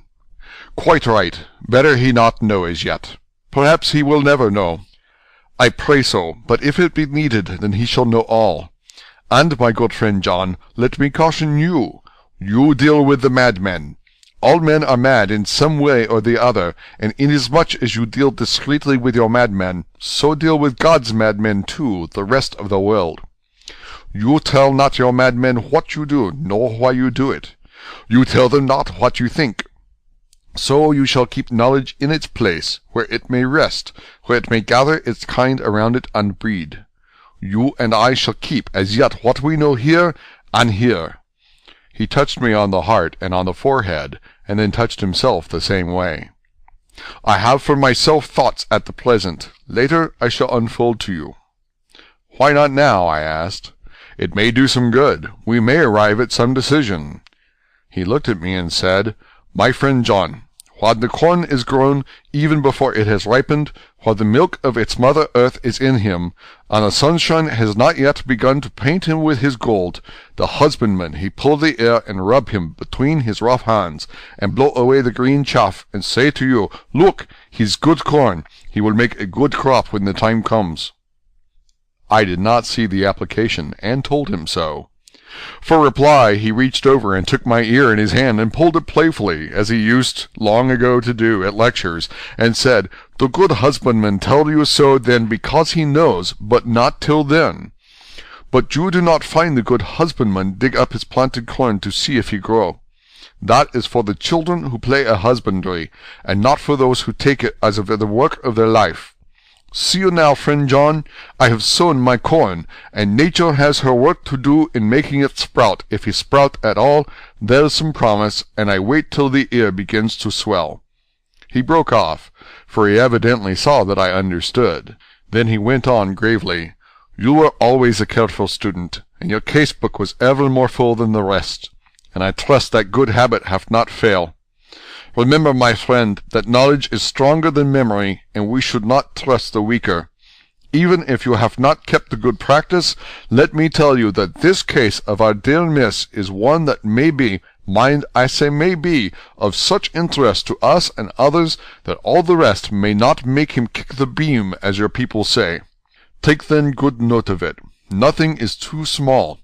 I counsel you put down in record even your doubts and surmises. Hereafter it may be of interest to you to see how true you guess. We learn from failure, not from success." When I described Lucy's symptoms, the same as before, but infinitely more marked, he looked very grave, but said nothing. He took with him a bag in which were many instruments and drugs, the ghastly paraphernalia of our beneficial trade, as he once called, in one of his lectures, the equipment of a professor of the healing craft. When we were shown in, Mrs. Westenra met us. She was alarmed, but not nearly so much as I expected to find her. Nature, in one of her beneficent moods, has ordained that even death has some antidote to its own terrors. Here, in a case where any shock may prove fatal, matters are so ordered that, from some cause or other, the things not personal, even the terrible change in her daughter to whom she is so attached, do not seem to reach her. It is something like the way Dame Nature gathers round a foreign body an envelope of some insensitive tissue which can protect from evil that which it would otherwise harm by contact. If this be an ordered selfishness, then we should pause before we condemn anyone for the vice of egoism, for there may be deeper root for its causes than we have knowledge of. I used my knowledge of this phase of spiritual pathology, and set down a rule that she should not be present with Lucy, or think of her illness more than was absolutely required. She assented readily, so readily that I saw again the hand of nature fighting for life. Van Helsing and I were shown up to Lucy's room. If I was shocked when I saw her yesterday, I was horrified when I saw her today. She was ghastly, chalkily pale. The red seemed to have gone even from her lips and gums, and the bones of her face stood out prominently. Her breathing was painful to see or hear. Van Helsing's face grew set as marble, and his eyebrows converged till they almost touched over his nose. Lucy lay motionless, and did not seem to have strength to speak, so for a while we were all silent. Then Van Helsing beckoned to me, and we went gently out of the room. The instant we had closed the door, he stepped quickly along the passage to the next door, which was open. Then he pulled me quickly in with him and closed the door. "My God," he said, "this is dreadful. There is not time to be lost. She will die for sheer want of blood to keep the hut's action as it should be. There must be a transfusion of blood at once. Is it you or me?" "I am younger and stronger, Professor. It must be me." "Then get ready at once. I will bring up my bag. I am prepared." I went downstairs with him, and as we were going there was a knock at the hall door. When we reached the hall, the maid had just opened the door, and Arthur was stepping quickly in. He rushed up to me, saying in an eager whisper, "Jack, I was so anxious. I read between the lines of your letter, and I have been in an agony. The dad was better, so I ran down here to see for myself. Is not that gentleman Dr. Van Helsing? I am so thankful to you, sir, for coming." When first the professor's eyes had lit upon him, he had been angry at his interruption at such a time, but now, as he took in his stalwart proportions, and recognized the strong young manhood which seemed to emanate from him, his eyes gleamed. Without a pause he said to him as he held out his hand, "Sir, you have come in time. You are the lover of our dear miss. She is bad, very, very bad. Nay, my child, do not go like that," for he suddenly grew pale, and sat down in a chair almost fainting. "You are to help her. You can do more than any that live, and your courage is your best help." "What can I do?" asked Arthur hoarsely. "Tell me, and I shall do it. My life is hers, and I would give the last drop of my blood in my body for her." The professor has a strongly humorous side, and I could from old knowledge detect a trace of its origin in his answer. "My young sir, I do not ask so much as that, not the last." "What shall I do?" There was fire in his eyes, and his open nostrils quivered with intent. Van Helsing slapped him on the shoulder. "Come," he said, "you are a man, and it is a man we want. You are better than me, better than my friend John." Arthur looked bewildered, and the professor went on by explaining in a kindly way. "Young miss is bad, very bad. She wants blood, and blood she must have or die.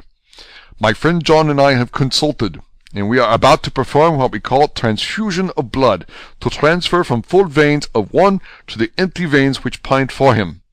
John was to give his blood, as he is the more young and strong than me." Here Arthur took my hand and wrung it hard in silence. "But now you are here, you are more good than us, old or young, who toil much in the world of thought. Our nerves are not so calm, and our blood so bright, than yours." Arthur turned to him and said, "If you only knew how gladly I would die for her, you would understand." He stopped with a sort of choke in his voice. "Good boy," said Van Helsing. "In the not so far off, you will be happy that you have done all for her you love. Come now and be silent. You shall kiss her once before it is done, but then you must go, and you must leave at my sign. Say no word to madam. You know how it is with her. There must be no shock. Any knowledge of this would be one. Come." We all went up to Lucy's room. Arthur, by direction, remained outside. Lucy turned her head and looked at us, but said nothing. She was not asleep, but she was simply too weak to make the effort. Her eyes spoke to us, that was all. Van Helsing took some things from his bag and laid them on a little table out of sight. Then he mixed a narcotic, and coming over to the bed, said cheerily, "Now, little miss, here is your medicine. Drink it off like a good child. See, I left you so that to swallow is easy, yes." She had made the effort with success. It astonished me how long the drug took to act. This, in fact, marked the extent of her weakness. The time seemed endless until sleep began to flicker in her eyelids. At last, however, the narcotic began to manifest its potency, and she fell into a deep sleep. When the professor was satisfied, he called Arthur into the room and bade him strip off his coat. Then he added, "You may take that one little kiss whilst I bring over the table. Friend John, help to me." So neither of us looked while he bent over her. Van Helsing, turning to me, said, "He is so young and strong, and of blood so pure that we need not defibrillate it." Then with swiftness, but with absolute method, Van Helsing performed the operation. As the transfusion went on, something like life seemed to come back to poor Lucy's cheeks, and through Arthur's growing pallor the joy of his face seemed absolutely to shine. After a bit I began to grow anxious, for the loss of blood was telling on Arthur, strong man as he was. It gave me an idea of what a terrible strain Lucy's system must have undergone, that what weakened Arthur only partially restored her. But the professor's face was set, and he stood watch in hand, and with his eyes fixed now on the patient and now on Arthur. I could hear my own heart beat. Presently he said in a soft voice, "Do not stir an instant. It is enough. You attend him, I will look to her." When all was over, I could see how much Arthur was weakened. I dressed the wound and took his arm to bring him away. When Van Helsing spoke, without turning round, the man seems to have eyes in the back of his head. "The brave lover, I think, deserve another kiss, which he shall have presently." And as he had now finished his operation, he adjusted the pillow to the patient's head. As he did so, the narrow black velvet band, which she seems always to wear round her throat, buckled with an old diamond buckle which her lover had given her, was dragged a little up, and showed a red mark on her throat. Arthur did not notice it, but I could hear the deep hiss of indrawn breath, which is one of Van Helsing's ways of betraying emotion. He said nothing at the moment, but turned to me, saying, "Now take him down, our brave young lover. Give him of the port wine, and let him lie down a while. He must then go home and rest, sleep much, and eat much, that he may be recruited of what he has so given to his love. He must not stay here. Hold a moment. I may take it, sir, that you are anxious of result. Then bring it with you, that in all ways the operation is successful. You have saved her life this time, and you can go home and rest easy in mind that all that can be is. I shall tell her all when she is well. She shall love you none the less for what you have done. Good-bye." When Arthur had gone, I went back to the room. Lucy was sleeping gently, but her breathing was stronger. I could see the counterpane move as her breast heaved. By the bedside sat Van Helsing, looking at her intently. The velvet band again covered the red mark. I asked the professor in a whisper, "What do you make of that mark on her throat?" "What do you make of it?" "I have not examined it yet," I answered, and then and there proceeded to loose the band. Just over the external jugular vein there were 2 punctures, not large, but not wholesome-looking. There was no sign of disease, but the edges were white and worn-looking, as if by some trituration. It at once occurred to me that this wound, or whatever it was, might be the means of that manifest loss of blood. But I abandoned the idea as soon as it formed, for such a thing could not be. The whole bed would have been drenched to a scarlet with the blood which the girl must have lost to leave such a pallor as she had before the transfusion. "Well," said Van Helsing. "Well," said I can make nothing of it." The professor stood up. "I must go back to Amsterdam tonight," he said. "There are books and things there which I want. You must remain here all night, and you must not let your sight pass from her." "Shall I have a nurse?" I asked. "We are the best nurses, you and I. You keep watch all night. See that she is well fed, and that nothing disturbs her. You must not sleep all the night. Later on we can sleep, you and I. I shall be back as soon as possible, and then we may begin." "May begin?" I said. "What on earth do you mean?" "We shall see," he answered, as he hurried out. He came back a moment later, and put his head inside the door, and said, with a warning finger held up, "Remember, she is your charge. If you leave her and harm befall, you shall not sleep easy hereafter." Dr. Seward's Diary continued. 8th of September. I sat up all night with Lucy. The opiate worked itself off towards dusk, and she waked naturally. She looked a different being from what she had been before the operation. Her spirits even were good, and she was full of a happy vivacity, but I could see evidences of the absolute prostration which she had undergone. When I told Mrs. Westenra that Dr. Van Helsing had directed that I should sit up with her, she almost pooh-poohed the idea, pointing out her daughter's renewed strength and excellent spirits. I was firm, however, and made preparations for my long vigil. When her maid had prepared her for the night, I came in, having in the meantime had supper, and took a seat by the bedside. She did not in any way make objection, but she looked at me gratefully whenever I caught her eye. After a long spell she seemed sinking off to sleep, but with an effort seemed to pull herself together and shook it off. It was apparent that she did not want to sleep, so I tackled the subject at once. "You do not want to sleep?" "No, I am afraid." "Afraid to go to sleep? Why so? It is the boon we all crave for." "Oh, not if you were like me. If sleep was to you a presage of horror." "A presage of horror? What on earth do you mean?" "I don't know. Oh, I don't know. And that is what is so terrible. All this weakness comes to me in sleep until I dread the very thought." "But, my dear girl, you may sleep tonight. I am here watching you, and I can promise that nothing will happen." "I can trust you," she said. I seized the opportunity and said, "I promise that if I see any evidence of bad dreams, I will wake you at once." "You will? Will you really? How good you are to me. Then I will sleep." And almost at the word she gave a deep sigh of relief and sank back asleep. All night long I watched by her. She never stirred, but slept on in a deep, tranquil, life-giving, health-giving sleep. Her lips were slightly parted, and her breast rose and fell with the regularity of a pendulum. There was a smile on her face, and it was evident that no bad dreams had come to disturb her peace of mind.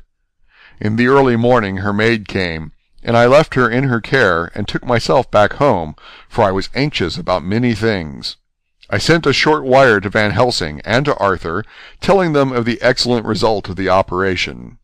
My own work, with its manifold arrears, took me all day to clear off.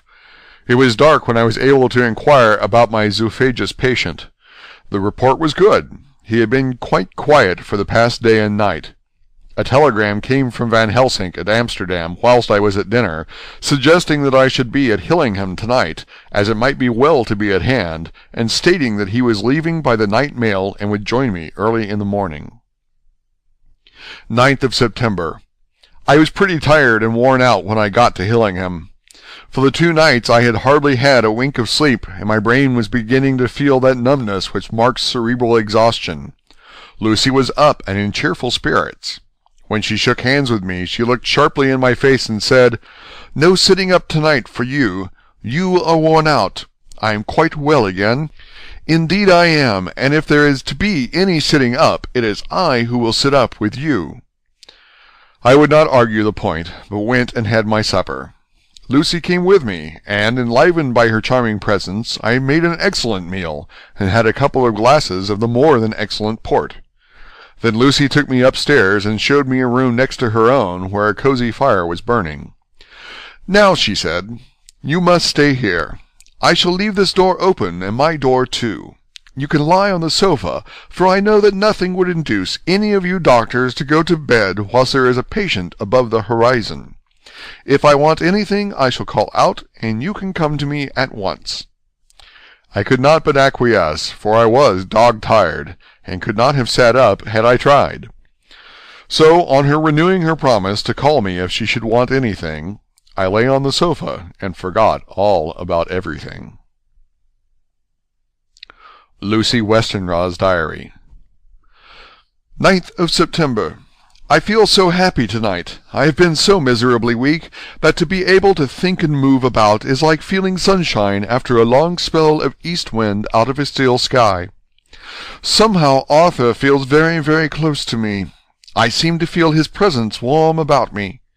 I suppose it is that sickness and weakness are selfish things, and turn our inner eyes and sympathy on ourselves, whilst health and strength give love rein, and in thought and feeling he can wander where he wills.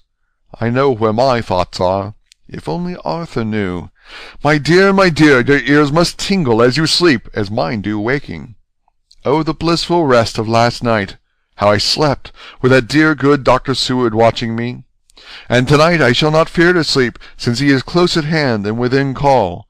Thank everybody for being so good to me. Thank God. Good night, Arthur. Dr. Seward's Diary. 10th of September.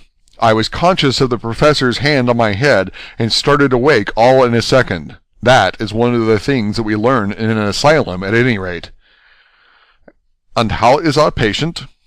Well, when I left her, or rather when she left me, I answered. Come, let us see, he said, and together we went into the room. The blind was down, and I went over to raise it gently, whilst Van Helsing stepped with his soft cat-like tread over to the bed. As I raised the blind, and the morning sunlight flooded the room, I heard the professor's low hiss of inspiration, and knowing its rarity, a deadly fear shot through my heart.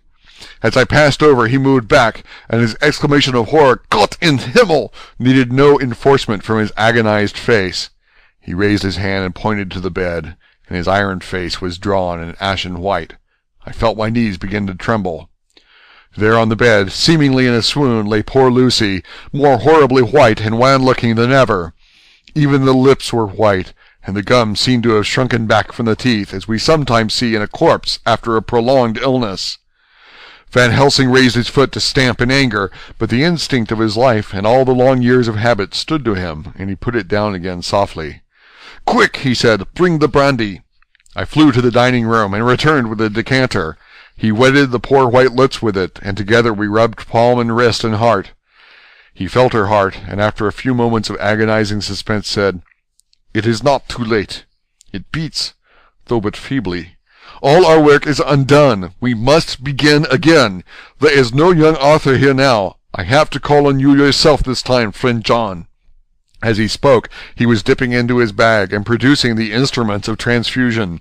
I had taken off my coat and rolled up my shirt-sleeve. There was no possibility of an opiate just at present, and no need of one, and so without a moment's delay we began the operation.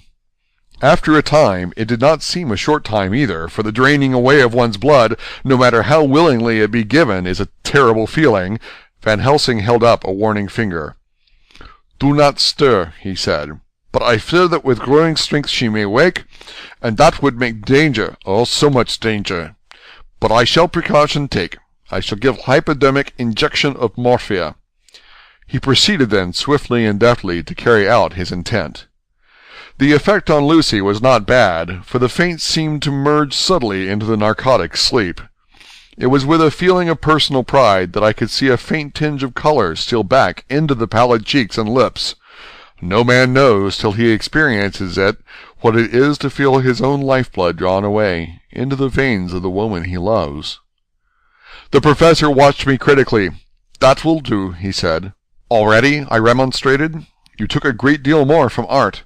To which he smiled a sad sort of smile as he replied, "He is her lover, her fiancé. You have work, much work to do for her and for others, and the present will suffice." When we stopped the operation, he attended to Lucy, whilst I applied digital pressure to my own incision. I laid down while I waited his leisure to attend to me, for I felt faint and a little sick.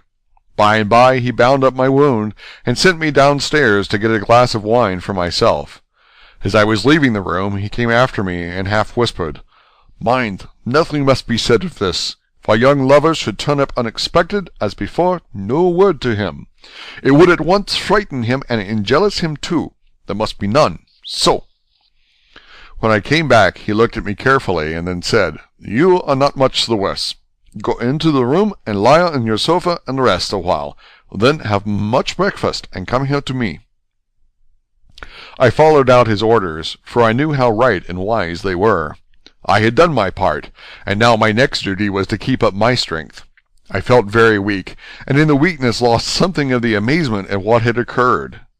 I fell asleep on the sofa, however, wondering over and over again how Lucy had made such a retrograde movement, and how she could have been drained of so much blood with no sign anywhere to show for it.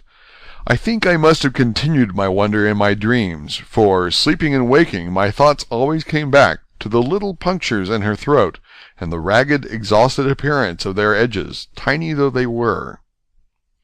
Lucy slept well into the day, and when she woke she was fairly well and strong, though not nearly so much so as the day before.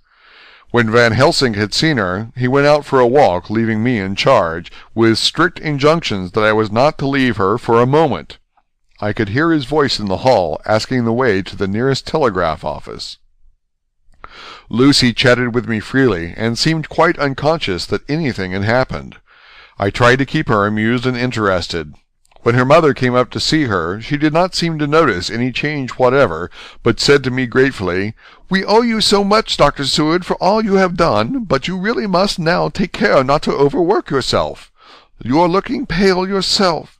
You want a wife to nurse and look after you a bit, that you do." As she spoke, Lucy turned crimson, though it was only momentarily, for her poor wasted veins could not stand for long an unwanted drain to the head. The reaction came in excessive pallor as she turned imploring eyes on me. I smiled and nodded, and laid my finger on my lips. With a sigh, she sank back amid her pillows. Van Helsing returned in a couple of hours, and presently said to me, "Now you go home, and eat much and drink enough. Make yourself strong. I stay here tonight, and I shall sit up with little miss myself. You and I must watch the case, and we must have none other to know. I have grave reasons. No, do not ask me.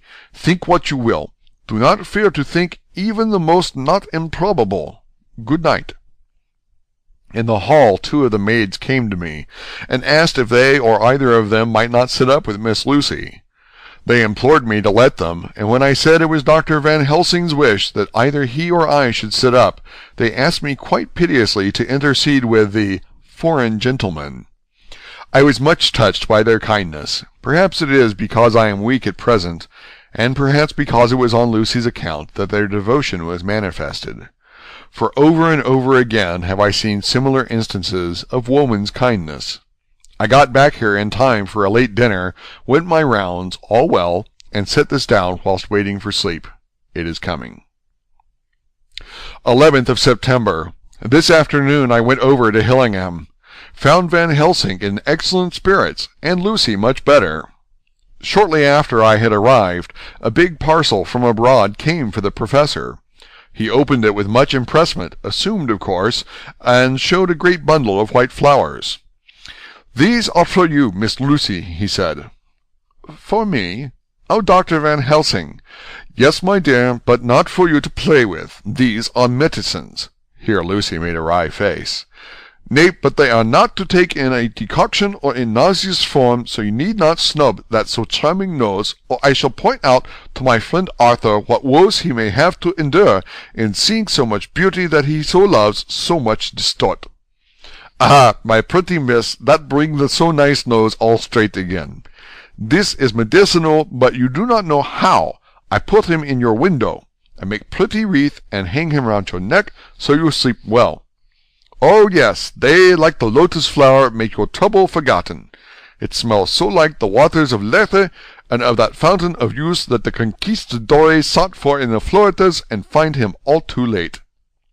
Whilst he was speaking, Lucy had been examining the flowers and smelling them. Now she threw them down, saying, with half laughter and half disgust, "Oh, Professor, I believe you are only putting up a joke on me. Why, these flowers are only common garlic." To my surprise, Van Helsing rose up and said with all his sternness, his iron jaw set, and his bushy eyebrows meeting, "No trifling with me. I never jest. There is grim purpose in what I do, and I warn you that you do not thwart me. Take care for the sake of others, if not for your own." Then, seeing poor Lucy scared, as she might well be, he went on more gently. "Oh, little miss, my dear, do not fear me. I only do for your good, but there is much virtue to you in those so common flowers. See, I place them myself in your room. I make myself the wreath that you are to wear. But hush! No telling to others that make so inquisitive questions.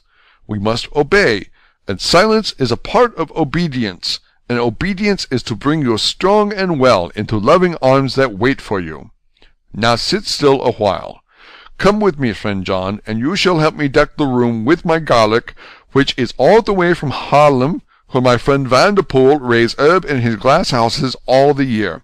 I had to telegraph yesterday, or they would not have been here." We went into the room, taking the flowers with us. The professor's actions were certainly odd, and not to be found in any pharmacopoeia that I ever heard of. First he fastened up the windows and latched them securely. Next, taking a handful of the flowers, he rubbed them all over the sashes, as though to ensure that every whiff of air that might get in would be laden with the garlic smell. Then with a wisp he rubbed all over the jamb of the door, above, below, and at each side, and round the fireplace in the same way. It all seemed grotesque to me, and presently I said, "Well, Professor, I know you always have a reason for what you do, but this certainly puzzles me. It is well we have no skeptic here, or he would say that you were working some spell to keep out an evil spirit." "Perhaps I am," he answered quietly, as he began to make the wreath which Lucy was to wear round her neck. We then waited whilst Lucy made her toilet for the night, and when she was in bed he came and himself fixed the wreath of garlic round her neck. The last words he said to her were, "Take care you do not disturb it, and even if the room feel close, do not tonight open the window or the door." "I promise," said Lucy. "And thank you both 1,000 times for all your kindness to me. Oh, what have I done to be blessed with such friends?" As we left the house in my fly, which was waiting, Van Helsing said, "Tonight I can sleep in peace, and sleep I want. 2 nights of travel, much reading in the day between, and much anxiety on the day to follow, and a night to sit up without to wink. Tomorrow in the morning early you call for me, and we come together to see a pretty miss, so much stronger for my spell which I have worked. Ho, ho!" He seemed so confident that I, remembering my own confidence 2 nights before, and with the baneful result, felt awe and vague terror. It must have been my weakness that made me hesitate to tell it to my friend, but I felt it all the more, like unshed tears. End of chapter 10.